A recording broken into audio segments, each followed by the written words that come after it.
Hi Anti-Society, welcome back to the Antisocial Planet, and today we are reading chapters 45 and 46 of Tower of God.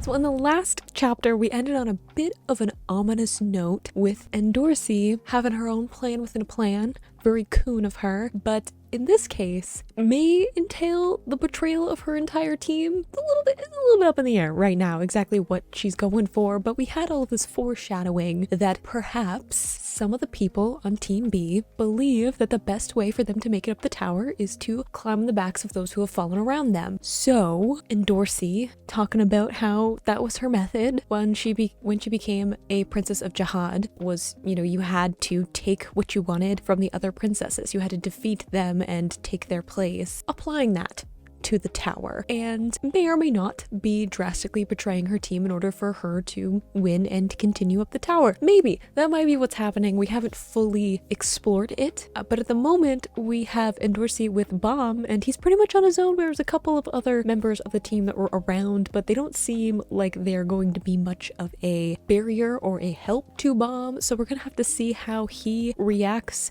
to what's going on and deals with the situation. We had Huts going up against Quant by himself. Well, he had a couple with him again, a couple of side characters that were like helping him out. May or may not be helping him because they're spear bearers, so maybe they can back him up a little bit from a distance, but not looking good, especially since the plan was to, I guess, lure Quant to Huts where he was, according to Endorsi, but she has since thrown away that plan. It was a decoy plan of some kind, so I don't know if anyone is going to be able to go to his aid, help him out. There's a lot of ambiguity, especially since Quant is in that anger vengeance mode where he's just upset that he basically lost to Team A. The only reason he won was because Kun decided to help him out, let him win. So he's a little bit upset about that being how everything turned out. So yeah, it's gonna be a couple of chapters, I think. So let's just get into chapter 45.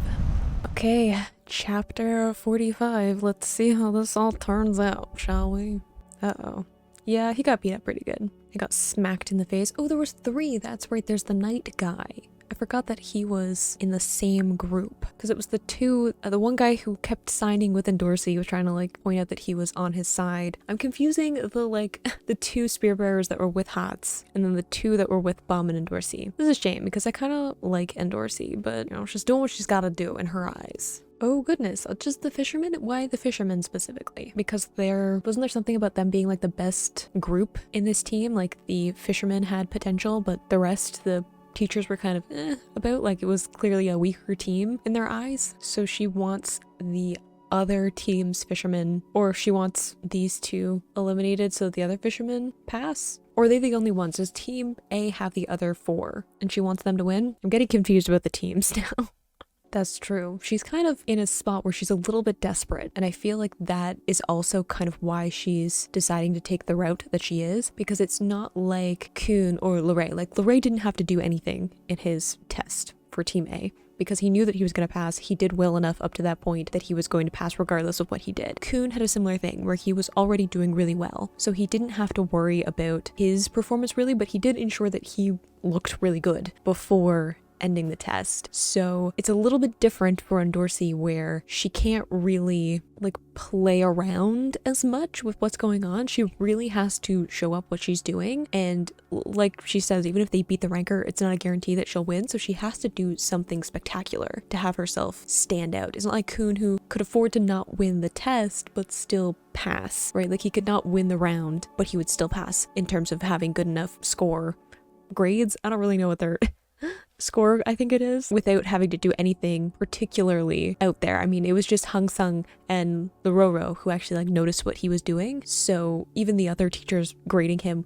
wouldn't know that he had gone behind the back of his team to make them lose. Whereas Endorsi really has to show out of what she's doing because she's in this kind of precarious situation. Right, is she a fisherman then? She is, isn't she? Because she's in the same class as Anak. So that's why the fisherman specifically. She wants to eliminate the fisherman because she has to ensure that she's gonna pass. So if she can get rid of as much of her competition as possible, then she'll probably be okay. I don't know if the certain number that they said of like this is the limit of how many people are gonna pass, if that is like at least like they have to pass. I can't, there's 4 fishermen, right? So is it like 4 fishermen have to pass, or could it be like no one? I'm assuming no one is also an option. Oh, don't rope Bomb into this. He had no idea what was going on. He's just very trusting. I feel like also he's taking it out on Bomb because he knows that he can't beat Endorsey. Like I feel like 1, he's kind of hoping that she'll change her mind and help him pass. And 2, I think he's also of the mind of like, I can't beat her, but I could probably beat him because Bomb doesn't look like a very powerful person and he's not confrontational. So I feel like he seems like an easy target and that's why he's going towards him. Did he blast him back with Shinsu, or is it Endorsey? It kind of looks like it's Endorsey. Is she like protecting him? Is she deciding that Bomb gets to come with her? It's a little bit ominous, but I mean Endorsey's got a darkness to her. A playfulness too, but a darkness also. I do kind of like that as Bomb interacts with more and more people, like I think 1, it pulls out the empathy of him and he kind of encourages that empathy in other people, that empathy, that trust that he has. But at the same time, they're all, because they feel this empathy and trust like for him, he like brings out that kind of, I don't know, childish feeling of just trusting and caring for people really easily. Like I think we've all had it as a kid where like you meet someone, you've only known them for a little while, they have the same favorite color as you, or they're just like excited about the same thing that you're excited about, instantly you're best friends.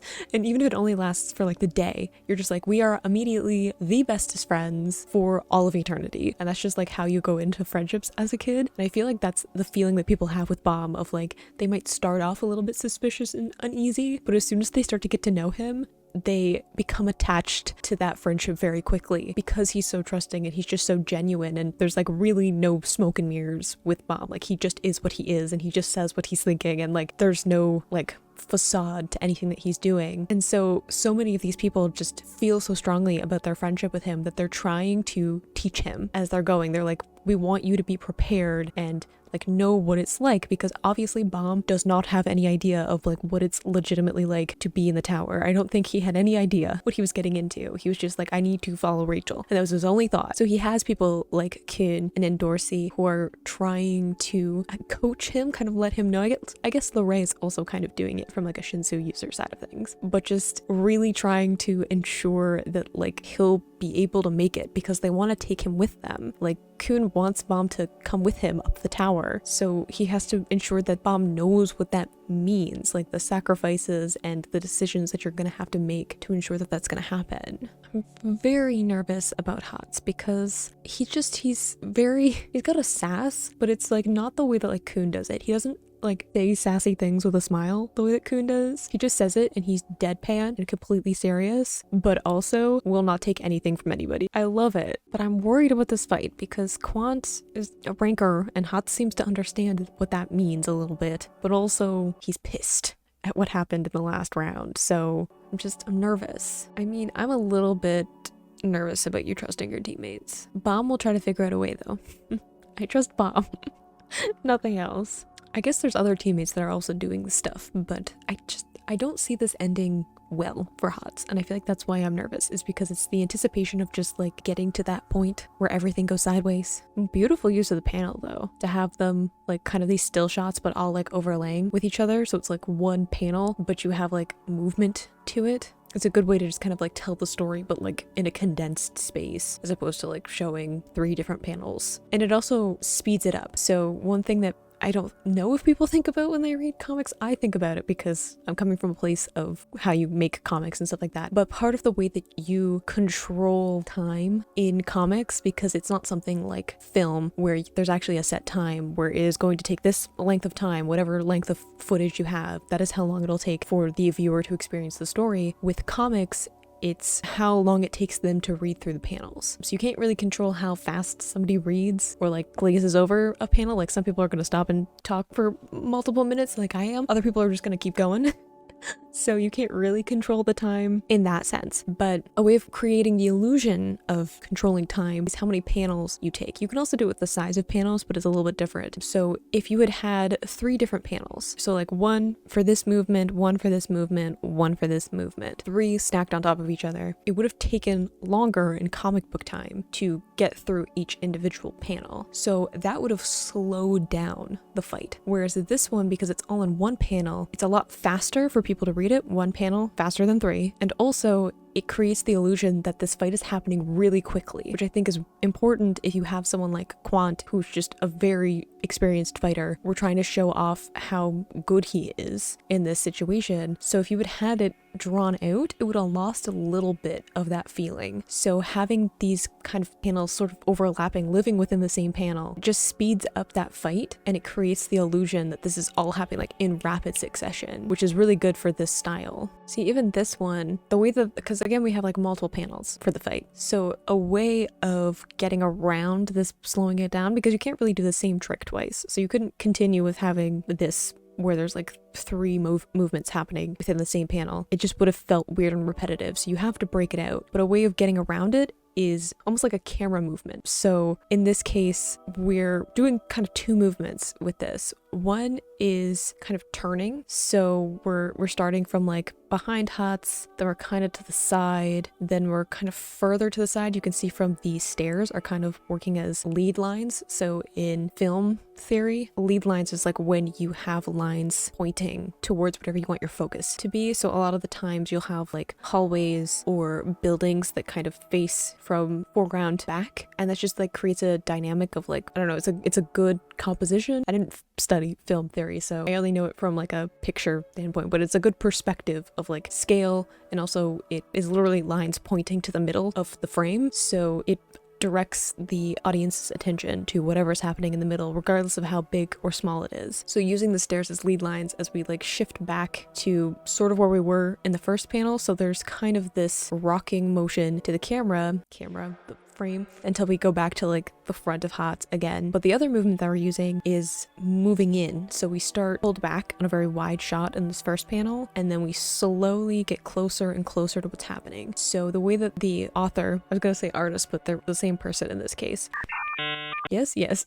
Getting around to this feeling of it feeling stagnant and slowing down the fight instead is having these 2 feelings of motion. So that zoom in and that little bit of camera motion back and forth just creates a little bit of feeling of movement, a little bit of chaos, and it's kind of like in films when you have a bunch of rapid cuts with fight scenes. Ooh, did Hots disappear? Is that what happened? Did they pull a Quant and disappear into the shadows? So it was all about moving him to the right spot. Clever. And then attacking him from the shadows. It's a little bit harder for him to see where the attack is coming from. I think he'll be okay though. Ooh, nice tight shots too of the faces. Oh no! I knew this was gonna end badly, but still, that is unnecessary. Head first into the wall is not what needed to happen here. I don't like the cracking sound effect either. Ooh, he seems to still be fighting though. What are we doing? Surprise attack of some kind? Hots. Oh, is it just trying to keep him there? Is he supposed to be buying time? Ah, the spears, right? Spear bearers. So he's trying to hold them in place so that they can get an attack in? I don't know if it'll work though. Are they in place? I hope that y'all were fast enough. Oh, but he decided to trust you though. Oh no.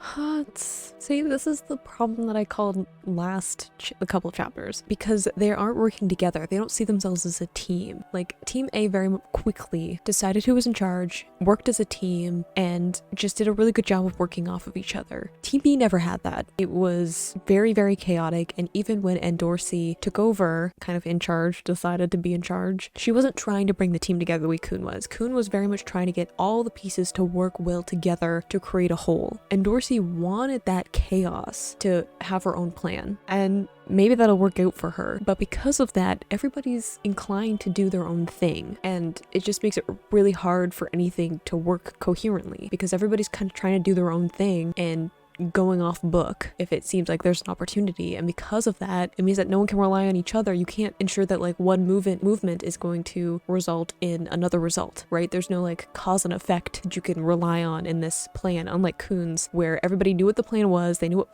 plan B was, they knew what was going to be happening, they were talking to each other, coordinating, and making everything work, which isn't going on in this one. But he did manage to hold him in place. I don't know if it would have worked and how good of a shot these spear bearers are, but you know who would have stayed? Rock. Okay? Just saying. I'm just saying. Rock was here. He would have been ready with the spear. Oh no! Okay, on to the next chapter though. Okay, chapter 46. This isn't gonna end well. It's really, really not, and I'm very worried.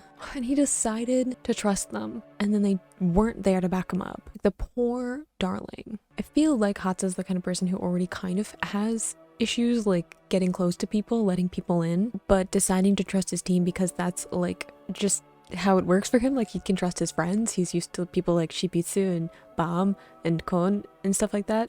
Kun, I don't know if I said his name weird, who he can rely on, and because of that, he's sort of gotten to this place where it worked before, you know, where he's like, the last time I decided to trust my team, it worked out okay. And then now it's like not gonna work, and I'm worried about like whether or not that'll affect his decisions later, or if he's just gonna be like really mad at them if they like, they're gonna make it out of this alive. They're gonna face Hats at some point. I hope Hats makes it out alive. I just like hit my mic out of emotional turmoil.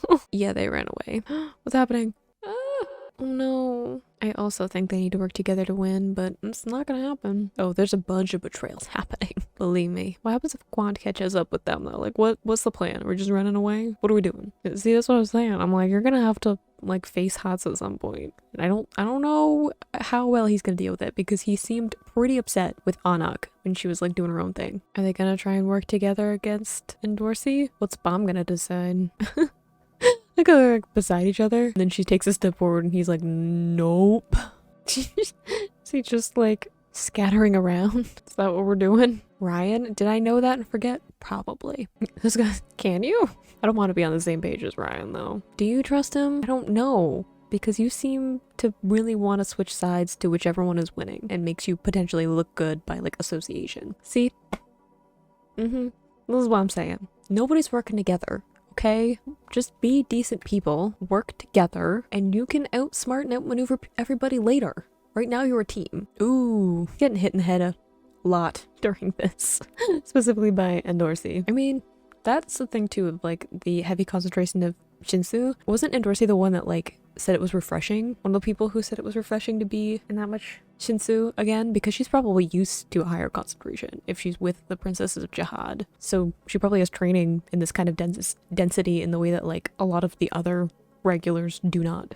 Like, well, the little note, why is my nose bleeding when I got hit in the back? It's a good point. You did get hit face first earlier though. Uh-oh. Don't insult her. Oh, Bomb. He'll use you for dragon fodder without a second thought. I mean, it does for this round. I'm just saying, like, you know, for right now, you're a team, so make it work. I also think he is currently too naive to go up the tower, but I also am not prepared for the heartbreak that will happen that, like, makes him prepared to go up the tower. You know, I want him to stay here, but I also know with like how many chapters there are in the series, it ain't gonna happen. There's gonna be some character growth, and I don't think it's gonna be he becomes even more naive and trusting. Just a thought. What are we grabbing, and why do I feel like it's gonna be towards Bomb? No! I thought hostage situation was gonna happen, but Bomb also tends to like direct Shinsu at people when they threaten his life, so, or the lives of people he cares about. And Dorsey just punching him directly in the heart, though. He got his Shinsu going though. He's not going to. I want him to do that too, Endorsey. I want him to forget about Rachel and just like, you know, live his life. I mean, I don't know how well it would go now because he has other friends and he probably is gonna want to stay with them. So it's complicated, but the forgetting Rachel I second. Why is the blade shiny now? What are we doing? What's happening? Oh, they're outraged about the spear bearers running away. Rachel having to deal with all of the chaos that's going on behind the scenes. Right, we had Ho running away before, supposedly not towards Hats and Quant. Ooh, Ho giving out the information. Interesting. But I also feel like maybe it's to lure out Rachel, build trust, because we can't see his eyes, and he's sweating. I feel like I can't trust anybody on this team because they're all just betraying each other left and right. Except Bomb. I trust Bomb. No, it's the end? But it's ominous. Ugh. Out of all the times when I'm like, I hope that the logo shows up and then there's just more. This would be one of those times. Another ominous ending for Team B going through this hide and seek challenge, but mostly because of what's going on between the team members. I feel like when I went into this, I was like, oh, it's going to be a little bit intense and on a different level because Quant is going to be upset about how the test with Team A went. So he's going to be a little bit more active in it. He's going to be less of the controlled teacher figure and more of the ranker who's legitimately trying to like take out a grudge in a way. But instead, most of the like intensity is because of all of these different things going on, like all of these different groups of people that are betraying each other, navigating around each other, having their own plans within the plan that's creating other plans. It's a whole thing. So the fact that we keep ending on kind of these cliffhanger moments, I mean, one is just like good reading. If you're gonna have a like serial style series, you'll want to have some cliffhangers every now and then. Just like not knowing what people are gonna do, whether or not people are gonna behave in the way that you think they are. It's intriguing, but also a little bit disheartening because I want Bomb to be safe. I want Haas to be safe. I'm very concerned about him getting injured the way that he did. And I'm just like upset that people aren't being nice to the characters that I like.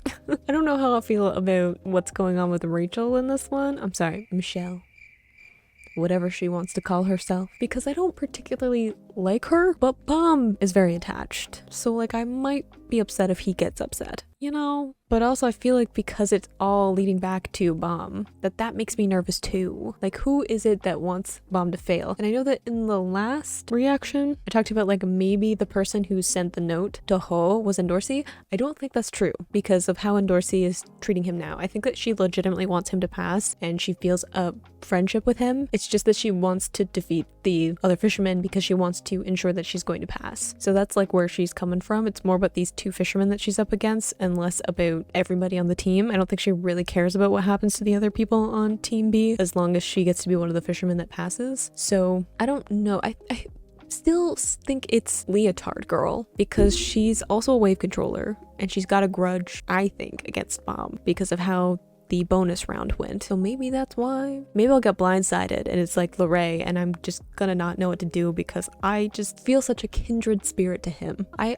too just want to nap all the time. That's all I wanted to do. And just his little signs, they're very funny. But at the same time, it's a possibility. It could happen. Just makes me wonder who it is. You know, who has the note? And Ho is saying it's someone on Team B. I don't know if it is because I know Leotard Girl is on the other team. So I don't know if it's necessarily that someone on Team B has it out for Bob, but maybe it's one of the characters I'm not even thinking of. Who knows? Looks like we're gonna continue with the betrayals on betrayals that is Team B. We had Team A with the plan within a plan within a plan. Now we just have betrayal after betrayal with Team B. I mean, it does create drama though, so I guess that's, you know, good writing, but it does make it difficult for me to empathize with people. They just keep betraying everyone around them. Except Bomb. We love Bomb. You can click this playlist to go and see my previous reactions, or you can subscribe so you don't miss the next time I post a Tower of God video, and I will see you in the next video. Bye!